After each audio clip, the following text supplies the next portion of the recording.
A sharp voice yells, "You're under arrest." A black man, Elijah Brooks, is thrown against a sleek black car, his arms twisted behind his back. His tailored suit crumples as he's handcuffed, but his calm demeanor unsettles the officers. "This isn't over," Elijah says, his voice steady and deliberate. Around them, the crowd grows. Phones are raised, recording every moment. A woman shouts, "He didn't do anything!" while murmurs ripple through the bystanders. Who is Elijah Brooks, and why does his arrest stir such emotion? The answer lies in his identity, a secret the officers are about to uncover. But by the time they realize their mistake, the damage is done, setting off a chain of events that will shake the police department to its core. This story is about more than one man. It's about a battle for justice.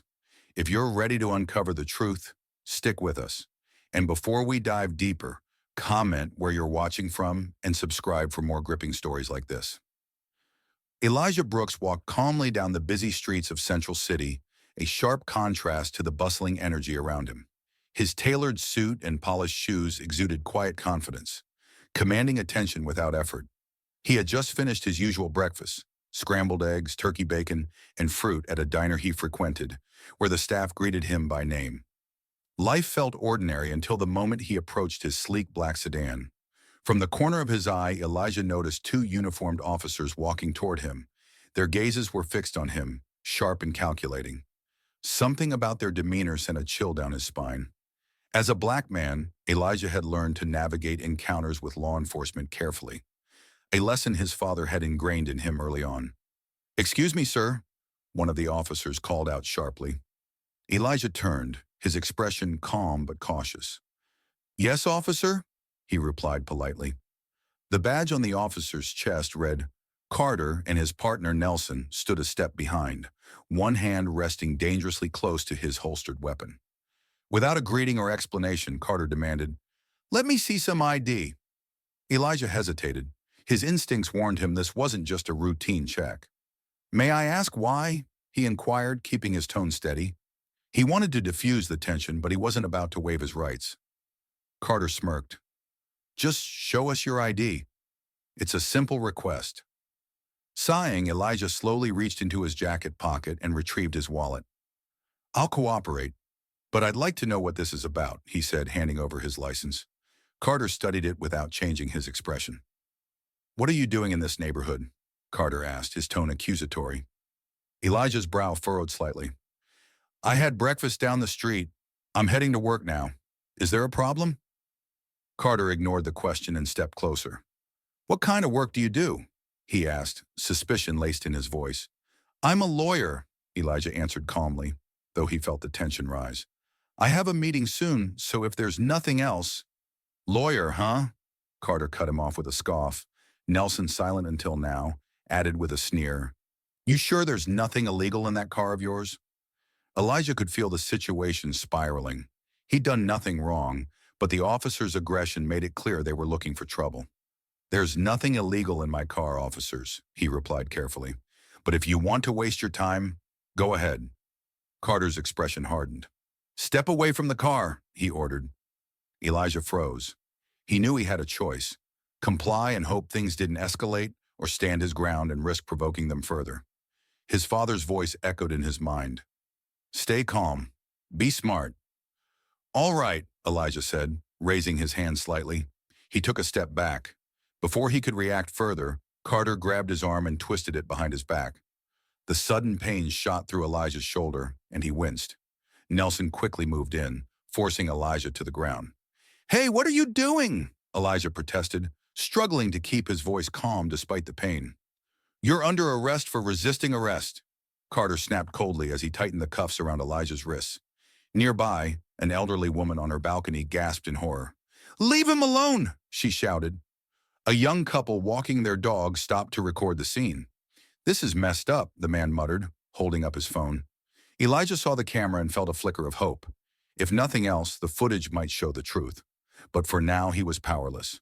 The officers hauled him to his feet and marched him toward their squad car.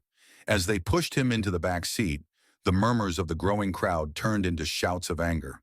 "This isn't right," someone yelled. Others echoed their frustration, but Carter and Nelson ignored them, their faces set with determination. Inside the car, Elijah glanced out the window. The faces in the crowd reflected anger, concern, and disbelief. He took a deep breath and said firmly, "This isn't over." The words hung in the air as the car drove away, leaving the crowd behind. Elijah's mind raced. He had done nothing wrong, yet he was being treated like a criminal. But one thought kept him grounded. Justice will come. The squad car rolled into the police station parking lot, its harsh fluorescent lights casting a cold glow over the scene. Elijah Brooks sat silently in the back seat, his wrists still cuffed. He could feel the weight of the officers' gazes in the front seat, but chose not to speak. Outside, the faint sound of sirens and muffled voices filled the air, blending into the unsettling stillness inside the car. Carter yanked the door open and gestured for Elijah to step out. "Let's go," he barked. Elijah complied, stepping carefully onto the pavement. His tailored suit was wrinkled and dirtied, a stark contrast to the scuffed boots and uniforms of the officers surrounding him. Nelson gripped his arm roughly, guiding him into the building. Inside, the station was a hive of activity. Officers moved briskly through the corridors, some chatting, others focused on their tasks. The fluorescent lights buzzed faintly, adding to the sterile, unwelcoming atmosphere. Elijah was led through the booking area, his calm demeanor catching the attention of a few officers who glanced up from their desks. Their eyes lingered briefly, betraying curiosity, before returning to their work. Carter pushed Elijah toward a desk where a tired-looking officer sat behind a computer. The officer barely glanced up. "Name?" he asked, fingers poised over the keyboard. "Elijah Brooks," Carter answered before Elijah could speak. The officer typed the name into the system, his brows furrowing slightly as he scanned the screen. "Step forward," Carter muttered, steering Elijah toward the fingerprinting station. Elijah complied, his mind racing. Stay calm. Think clearly. He knew he had to maintain his composure, no matter how much the situation tested him. As Carter and Nelson exchanged a quiet conversation behind him, Elijah caught snippets of their words. "He's hiding something," Nelson murmured. Carter smirked. "Probably just another guy who thinks a suit makes him untouchable." Their words hung in the air, dripping with condescension. Elijah chose not to react. Instead, he focused on steadying his breathing. He had faced moments like this before, but this time felt different. There was a tension in the air, an unspoken awareness that this encounter was spiraling out of control. Once the fingerprinting was complete, Elijah was led down a narrow hallway to a small holding cell. The cell was cramped, with a narrow bench along one wall and a metal toilet in the corner. The air smelled of disinfectant and something sour. Carter uncuffed Elijah and shoved him inside. "Make yourself comfortable," Nelson sneered, his voice dripping with sarcasm. "You might be here for a while." Elijah sat on the bench, his back straight and his hands resting on his knees. He didn't respond to their taunts, refusing to give them the satisfaction of seeing him react. The two officers exchanged a glance, their smirks faltering slightly, and walked away. In the corner of the station, Officer Stevens sat at his desk, quietly observing the scene. Stevens was young, fresh out of training, and eager to prove himself, but he also had a sharp mind and a habit of noticing things others overlooked. As he watched Carter and Nelson, a nagging thought tugged at him. Pulling out his phone, Stevens opened a news article he had read just weeks ago. His eyes scanned the screen, and his heart skipped a beat. The name Elijah Brooks stared back at him, accompanied by a photo of the man currently sitting in the holding cell. The headline read, "Prominent Civil Rights Attorney Takes on Landmark Case." Stevens rose from his desk and approached Carter, lowering his voice. "Hey, Carter, can I talk to you for a second?" Carter frowned. "What is it?" Stevens hesitated, glancing around to make sure no one else was listening. "That guy you just brought in, Elijah Brooks, I think I know who he is." Carter's expression darkened. "What are you talking about?" Stevens handed Carter his phone, the article displayed prominently. "He's a civil rights attorney, a big deal. He's been involved in high-profile cases, police misconduct, systemic corruption. If we're not careful, this could blow up in our faces." Carter's smirk faltered as he scanned the article. His confidence, so evident minutes earlier, was now tinged with unease. "Are you sure?" "Positive," Stevens replied. "We need to be careful with this one." Carter shoved the phone back at Stevens, masking his discomfort. "I'll handle it," he said dismissively, though his unease was evident. He walked away, leaving Stevens standing in the middle of the station, unsure of what to do next. Back in the holding cell, Elijah remained seated, his mind racing. He could hear muffled voices and footsteps echoing through the station, but none of it mattered. He knew this wasn't just about him. This was bigger, far bigger. They have no idea who they're dealing with. An hour passed before the holding area door swung open. A sharp voice cut through the air. "Elijah Brooks?" A woman stepped inside, her presence commanding attention. She was in her late 30s with sharp eyes that missed nothing. Her badge read, Lieutenant Kate Thompson. "I'm Lieutenant Kate Thompson," she said, approaching the cell. "I'm here to ask you a few questions." Elijah met her gaze, his own calm but unyielding. "Of course, Lieutenant. I'll answer whatever I can." Thompson nodded, her expression unreadable.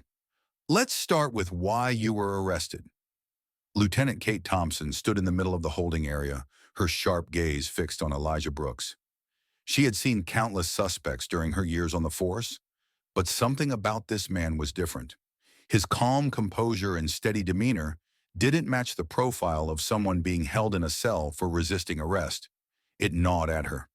She turned to Carter, who was standing stiffly nearby. "Walk me through this arrest," she said, her tone firm but controlled. Carter straightened, clearing his throat. "We had reports of suspicious activity in the area. When we approached Mr. Brooks, he refused to cooperate and became combative. We had no choice but to bring him in." Thompson raised an eyebrow, her expression skeptical. "Suspicious activity? What exactly was he doing that warranted an arrest?" Carter hesitated for a moment too long. "He matched the description of someone we were looking for." "And that description was?" Thompson pressed, her voice sharp. Carter faltered again. "A black male in a suit," he admitted finally. Thompson's jaw tightened. She glanced at Nelson, who avoided her gaze. "Let me get this straight," she said, her voice growing colder. "You arrested a man because he was wearing a suit and walking in a nice neighborhood?" Carter shifted uncomfortably. "It wasn't just that, ma'am. He questioned our authority. Things got tense." Thompson's piercing gaze didn't waver. "Questioning your authority isn't a crime, Officer Carter. Or have you forgotten that?" Before Carter could respond, Officer Stevens stepped into the room, his expression tense. "Lieutenant, may I speak with you privately?" Thompson nodded curtly, gesturing for him to follow her into a nearby office. Once the door was closed, Stevens spoke quickly. "Lieutenant, I need to tell you something about the man we have in custody. He's not just anyone. He's Elijah Brooks." Thompson frowned. "I know his name. What are you trying to say?" Stevens held up his phone, displaying the news article he had shown Carter earlier. "Elijah Brooks is a prominent civil rights attorney. He's been involved in major cases against police misconduct. If we don't handle this carefully, it could blow up in our faces." Thompson's eyes scanned the screen, her expression hardening as she processed the information. "You're sure about this?" she asked, her voice low. "Positive," Stevens replied. "And there's more. I've heard rumors that he's involved in a federal investigation into systemic racism within law enforcement. If that's true, this arrest could have massive consequences."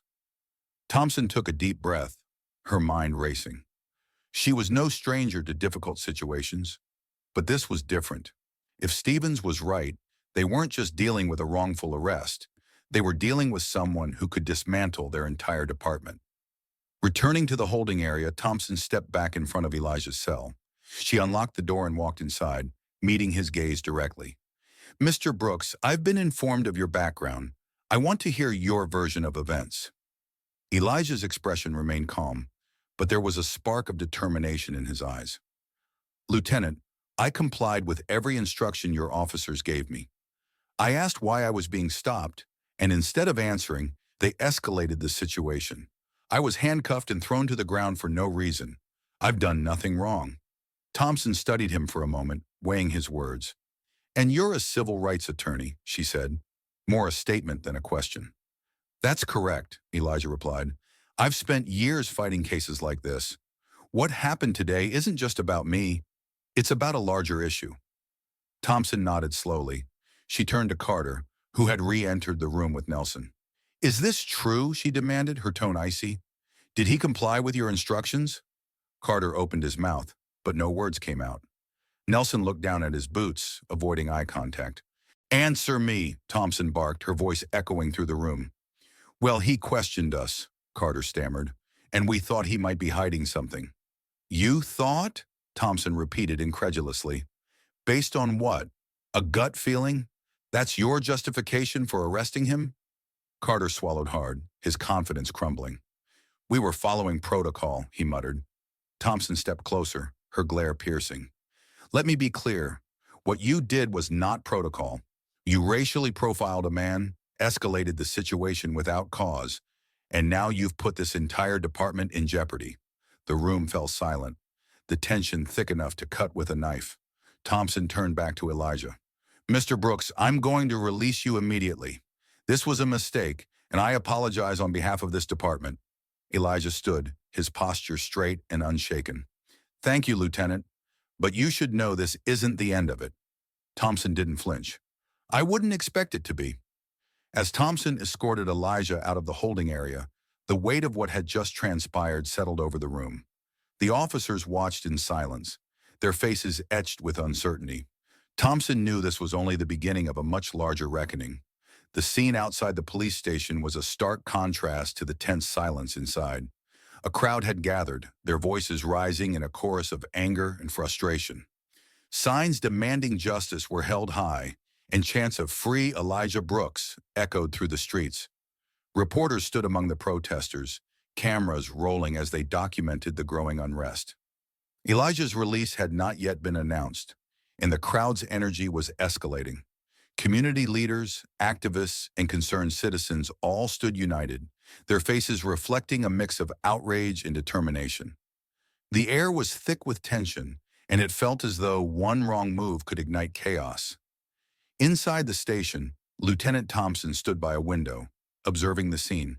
Her jaw tightened as she watched the protesters, their chants reverberating in her ears. Beside her, Officer Stevens shifted nervously. "It's getting worse out there," he said, his voice low. "We need to act fast." Thompson nodded. "We will," she said firmly, "but it has to be done the right way. No half measures." As Thompson prepared to address the situation, Chief Frank Daniels stormed into the room. His face was flushed, and his frustration was palpable. "Lieutenant Thompson," he barked, "what the hell is going on out there?"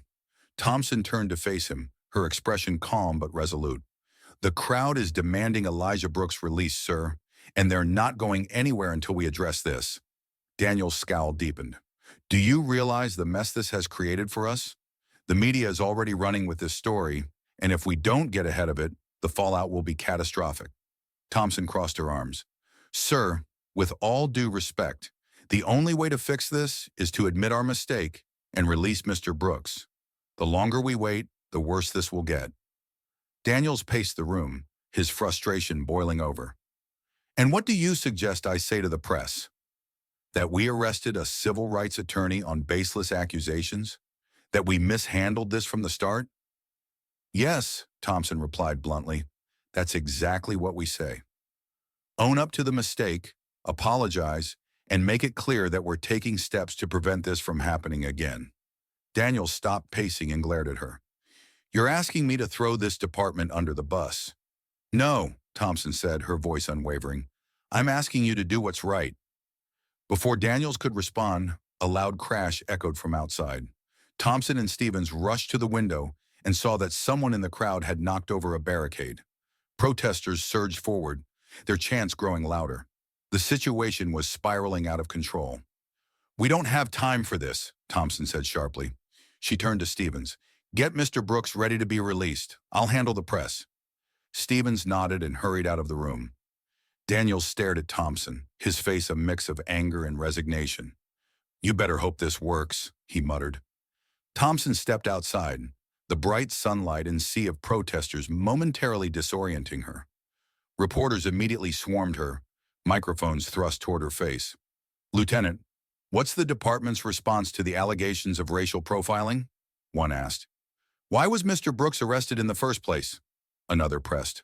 Thompson raised her hands, signaling for silence. The crowd quieted slightly, their eyes fixed on her. "Good afternoon," she began, her voice steady but firm. "I want to start by addressing the arrest of Mr. Elijah Brooks. After reviewing the circumstances, it's clear that this arrest was a mistake. On behalf of the department, I take full responsibility for what happened." The crowd murmured, some skeptical, others hopeful. Thompson continued, her tone sincere. "We deeply regret the actions that led to this situation. This is not what our department stands for, and we are committed to holding ourselves accountable." As she spoke, Stevens appeared at the station entrance with Elijah. The crowd erupted into cheers as they saw him, their chants turning into shouts of triumph. Cameras flashed as Elijah walked down the steps, his calm demeanor commanding attention. Thompson stepped aside, allowing Elijah to take center stage. He raised his hand, signaling for quiet. The crowd obeyed, their anticipation palpable. "Thank you all for being here," Elijah began, his voice strong and clear. "Your support means everything, not just to me, but to the fight for justice. What happened to me today is part of a much larger problem, one that affects countless individuals every single day." He paused, letting his words sink in. "This isn't just about me. It's about every person who has been wrongfully targeted, every community that has suffered under a system that should protect them. Change doesn't happen overnight, but it starts with moments like this. Moments where we stand together and demand better." The crowd erupted into applause, their energy electrified by Elijah's words. Thompson watched from the sidelines, a mix of relief and respect washing over her. For the first time since the ordeal began, she felt a glimmer of hope. As Elijah finished his speech, he turned to Thompson and extended his hand. She hesitated for a brief moment before shaking it, their shared understanding unspoken but clear. This was far from over, but it was a step in the right direction. The day after Elijah Brooks's release, the police station buzzed with a subdued tension. Officers moved quietly, avoiding eye contact, as the fallout from the previous day's events began to sink in. The media coverage had been relentless, painting the department in a damning light. Headlines like "Civil Rights Attorney Wrongfully Arrested," "A Systemic Problem Exposed," were splashed across every news outlet. In her office, Lieutenant Thompson sat at her desk, poring over reports from the arrest. Every detail felt like another piece of a larger puzzle, a puzzle that exposed the deep cracks within her department. She leaned back in her chair, her mind racing. This wasn't just about one wrongful arrest. The entire system was on the verge of unraveling. A sharp knock on the door broke her thoughts. "Come in," she said. Officer Stevens entered, his expression serious. "Lieutenant, there's something you need to see," he said, handing her a folder. "I've been digging into past complaints filed against Carter and Nelson." Thompson opened the folder and scanned the documents. Her stomach sank. The file was filled with allegations of racial profiling, excessive force, and misconduct. None of the complaints had been thoroughly investigated, let alone addressed. "How far back does this go?" she asked. "Years," Stevens replied. "And they're not the only ones. I've found similar patterns with other officers. It's systemic." Thompson closed the folder and took a deep breath. "We can't ignore this," she said firmly. "If we don't act, this department will fall apart." Stevens hesitated. "There's more. I contacted a federal agent I know, Mark Williams. He confirmed what we suspected. Elijah Brooks isn't just a civil rights attorney. He's working undercover with the Department of Justice to investigate systemic racism in law enforcement. He's been gathering evidence for months." Thompson's eyes widened. "And we just handed him more evidence on a silver platter." Stevens nodded grimly. "If this gets out, it's going to be a disaster." Thompson stood, her resolve hardening. "Then we need to get ahead of it. Call a meeting with the chief and the senior staff. Now." Minutes later, Thompson stood in the conference room, addressing Chief Daniels and several senior officers. The atmosphere was tense, the weight of the situation pressing down on everyone in the room. "Ladies and gentlemen," Thompson began, her voice steady but firm, "we are facing a crisis. The wrongful arrest of Elijah Brooks has exposed deep-rooted issues within this department. And it's not just about Carter and Nelson. This is systemic." Daniels scowled.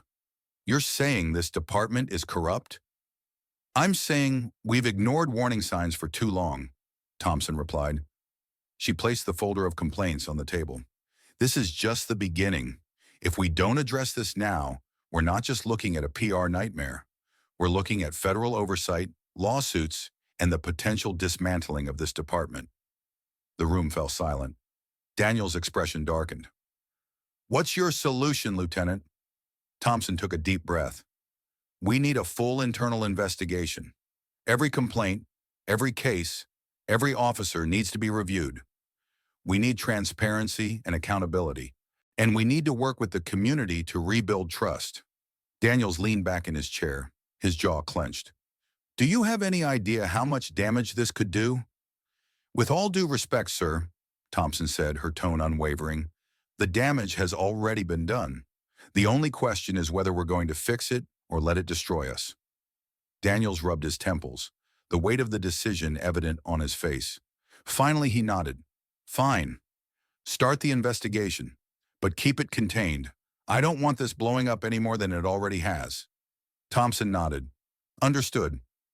As the meeting adjourned, Thompson's phone buzzed. It was a call from Agent Williams. She stepped into her office and answered. "Lieutenant Thompson," she said. "Lieutenant, this is Agent Mark Williams. I understand you've uncovered some troubling information about your department." "Yes," Thompson replied, "and I suspect you've uncovered even more." "You're correct," Williams said. "We've been monitoring your department as part of a larger investigation into systemic racism in law enforcement. Elijah Brooks has been instrumental in gathering evidence. Yesterday's events added fuel to the fire." Thompson sighed. "What do you need from me?" "Cooperation," Williams replied. "If you're willing to work with us, we can address these issues together. But if the department resists, the federal government will have no choice but to intervene." Thompson nodded. "Understood. I'll do whatever it takes to fix this." The call ended, and Thompson leaned back in her chair. The road ahead would be long and difficult, but she was determined to see it through. Later that evening, Thompson called Elijah Brooks. "Mr. Brooks," she said when he answered, "this is Lieutenant Thompson. I wanted to apologize again for what happened and to let you know we're launching an internal investigation." "I appreciate that, Lieutenant," Elijah replied, "but I hope you understand that this is just the beginning. Real change takes more than promises."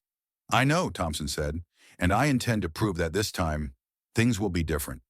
Weeks had passed since Elijah Brooks's wrongful arrest, and the ripple effects were still being felt throughout Central City. The incident had ignited a movement, bringing together activists, community leaders, and concerned citizens determined to bring about real change. Elijah had taken the lead, using his experience and determination to transform anger into action. In a modest but bustling community center, Elijah sat at the head of a long table surrounded by an eclectic group of people. Teachers, social workers, religious leaders, and even a few sympathetic police officers filled the room. A whiteboard behind him was covered in notes and diagrams outlining the newly formed Community Justice Initiative, CJI. "Thank you all for being here," Elijah began, his voice steady and filled with conviction. "What happened to me was not unique. It was a symptom of a much larger problem, one we can't solve without working together." Sophia Chang, a passionate local school teacher, leaned forward. "We need to start with education. If we want lasting change, we have to reach the youth, teach them about their rights and the power of civic engagement." Dr. Marcus Flynn, a sociology professor, nodded in agreement. "Absolutely, but we also need to address the immediate needs of those already suffering under the current system. Legal representation for those who can't afford it should be a top priority." Elijah listened intently, taking notes and encouraging everyone to share their ideas. The room buzzed with energy, a collective determination to create something meaningful. "Both points are valid," Elijah said. "That's why the CJI will focus on a multi-pronged approach: education, legal aid, and community oversight." The discussion continued late into the evening, with the group hammering out the details. By the end of the meeting, they had a clear plan. Establish a legal aid clinic to provide free representation to individuals who had been wrongfully arrested or subjected to police misconduct. Create educational programs for schools and community centers, focusing on civil rights, conflict resolution, and community engagement. Form a community oversight board to work alongside the police department, ensuring accountability and transparency. As the group began to disperse, Elijah felt a sense of pride. This was the kind of change he had always fought for, a collective effort to address systemic problems at their roots. The next morning, Elijah stood in front of a crowd gathered for the opening of the CJI's legal aid clinic. The small office space was modest but functional, with desks, filing cabinets, and a waiting area filled with people seeking help. Cameras from local news stations captured the moment as Elijah addressed the crowd. "This clinic isn't just about providing legal representation," he said. "It's about empowering our community. It's about standing up for what's right and ensuring that no one has to face injustice alone." The crowd erupted into applause, their support fueling Elijah's determination. Over the next few weeks, the clinic took on dozens of cases, many involving individuals who had been wrongfully targeted by law enforcement. Each victory, no matter how small, felt like a step toward justice. Meanwhile, Lieutenant Thompson worked tirelessly within the police department to implement reforms. With the support of the newly established Community Oversight Board, she began rolling out mandatory training programs focused on de-escalation techniques, cultural sensitivity, and implicit bias. One day, Thompson invited Elijah to speak at one of the training sessions for new recruits. As he stood before the young officers, many of whom appeared nervous or skeptical, Elijah spoke from the heart. "Justice isn't just about enforcing laws," he said.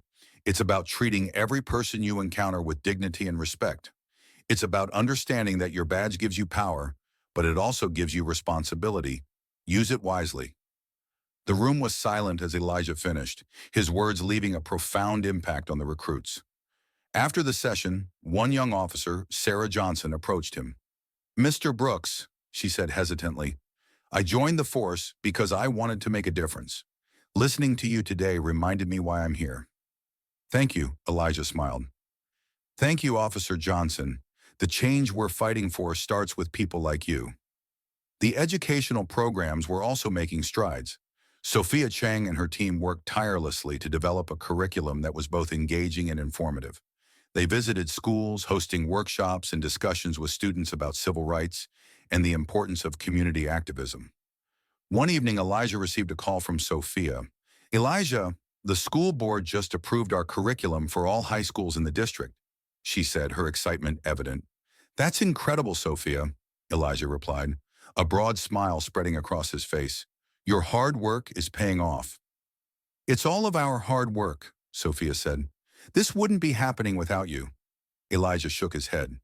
"This movement is bigger than me. It's about all of us coming together to create the change we want to see." As weeks turned into months, the city began to see the effects of the CJI's efforts. The atmosphere shifted, slowly but noticeably. Neighborhood watch groups partnered with police officers to improve safety without resorting to racial profiling. Community forums provided a platform for open dialogue, fostering understanding and collaboration between citizens and local officials. Of course, the journey was not without challenges. Incidents of misconduct still occurred, and moments of tension and mistrust reminded everyone that change was a slow process. But with systems in place to address these issues, progress felt possible. 6 months after the incident that had sparked it all, Elijah found himself back at the police station. This time, however, he wasn't there as a suspect or a victim. He had been invited to speak at another training session for new recruits, part of the department's ongoing efforts to rebuild trust and accountability. As Elijah walked through the halls, he couldn't help but reflect on how much had changed. Officers greeted him with respect, some even stopping to shake his hand. The tension that had once permeated the station was still present, but it had been replaced with a sense of cautious hope. Lieutenant Thompson met him at the door to the training room. "Thank you for coming, Mr. Brooks," she said, extending her hand. "Your perspective is invaluable." "Please call me Elijah," he replied, shaking her hand, "and thank you for being part of this change." Inside the training room, rows of young faces looked up at Elijah, their expressions a mix of curiosity and determination. As he began to speak, he felt a renewed sense of purpose. This wasn't just about fixing what was broken. It was about building something better. The sun was setting over Central City, casting warm hues across the skyline as Elijah Brooks stood outside the Community Justice Initiative's office. The street was quiet, a stark contrast to the chaos and tension of 6 months ago. Elijah took a deep breath, reflecting on how far they had come. The journey wasn't over, but progress was being made, one step at a time. The wrongful arrest of Elijah Brooks had been a turning point, not just for him, but for the entire city. What began as an injustice had evolved into a powerful movement for change. The CJI's Legal Aid Clinic had already won several cases, helping individuals who had been wronged by a broken system. Educational programs were reaching students across the city, teaching them the importance of rights, activism, and accountability. The police department, under the guidance of Lieutenant Thompson and the Community Oversight Board, had implemented reforms that were slowly rebuilding trust. Inside his office, Elijah reviewed a stack of case files, each representing someone whose life had been impacted by systemic injustice. For every victory, there were still battles to fight, but Elijah found fulfillment in the work, knowing that every small step contributed to a larger goal. A knock on the door interrupted his thoughts. It was Sophia Chang, her face glowing with excitement. "Elijah, I just got off the phone with the mayor's office," she said. "They want to expand the educational program citywide. They're even talking about funding it as part of the school curriculum." Elijah smiled, the weight of the day momentarily lifting. "That's amazing news, Sophia. This is exactly the kind of impact we've been working toward." Sophia nodded but grew serious. "None of this would have happened without you. What you went through, what you've done since, it's inspiring." Elijah shook his head. "This isn't about me. It's about all of us. The teachers, the lawyers, the activists, the officers willing to do better. It's about a community deciding that enough is enough." Later that night, Elijah walked home, the city lights twinkling above him. He thought about the road ahead, the challenges, the setbacks, the relentless fight for justice. But as he looked at the stars above, he felt a deep sense of hope. Change wasn't easy, and it didn't come quickly. But with determination, unity, and unwavering belief, it was possible. The story of Elijah Brooks wasn't just about a wrongful arrest. It was about resilience, the power of community, and the enduring fight for justice. It served as a reminder that even in moments of adversity, there is strength in standing together. As Elijah reached his doorstep, he paused and looked back at the city he had fought so hard for. The battle wasn't over, but he was ready to keep going. For every person who had been wronged, for every voice that had been silenced, for the generations yet to come, Elijah Brooks knew that the fight for justice was a fight worth winning.